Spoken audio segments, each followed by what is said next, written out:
Elas podem ser silenciosas e se desenvolverem lentamente, sem as pessoas perceberem. Olhando para a multidão, é difícil indicar visualmente alguém que tem alguma doença crônica. Doenças crônicas são aquelas doenças em que não tem um curto período de cura. São doenças longas, de longa duração, em que o paciente faz o tratamento e ele vai melhorar os sintomas, mas não são curados. São doenças caracterizadas, então, por um tempo indeterminado de tratamento. As doenças crônicas não transmissíveis são responsáveis por mais de 72% das causas de morte no Brasil.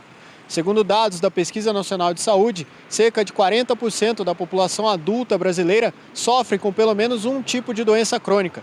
Este número é equivalente a quase 60 milhões de brasileiros. As doenças crônicas mais comuns são diabetes mellitus, hipertensão arterial, o próprio câncer, considerado uma doença crônica, doenças pulmonares como bronquite, são casos clássicos de doenças crônicas.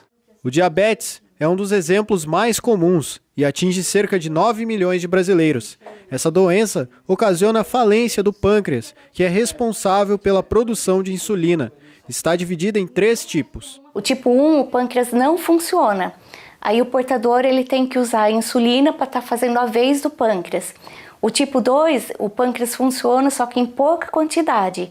Aí o portador de diabetes tem que usar o comprimido para estar estimulando o pâncreas a produzir a insulina.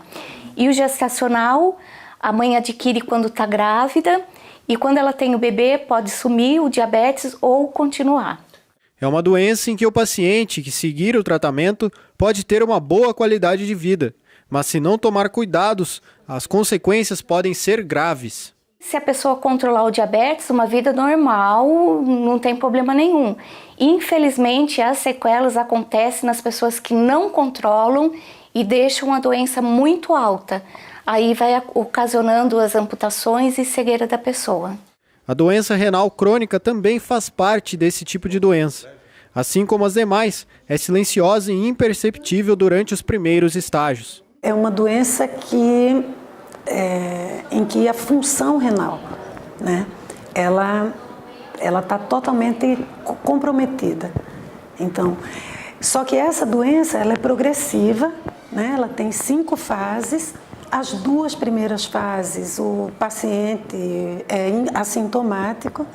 Da 3ª fase em diante, ele começa a apresentar alguns sintomas e esses sintomas ficam marcantes no final da doença, que é o final da 4ª fase, a 5ª fase da doença, em que o paciente começa a necessitar de terapia de reposição de função renal, que você tem a hemodiálise e a diálise peritoneal e depois ele é encaminhado para transplante. Ela geralmente está ligada com alguma outra doença crônica já existente no paciente. Ela faz parte da evolução de outras doenças crônicas, principalmente a hipertensão e o diabetes. Mais de 20% dos diabéticos com mais de 15 anos de doença, eles já têm um acometimento de função renal em torno da fase 2 para 3. E na hipertensão arterial, a hipertensão arterial ela tanto pode determinar a doença renal crônica, e aí a gente chama de nefroesclerose, como ela pode fazer parte dos sintomas da doença renal.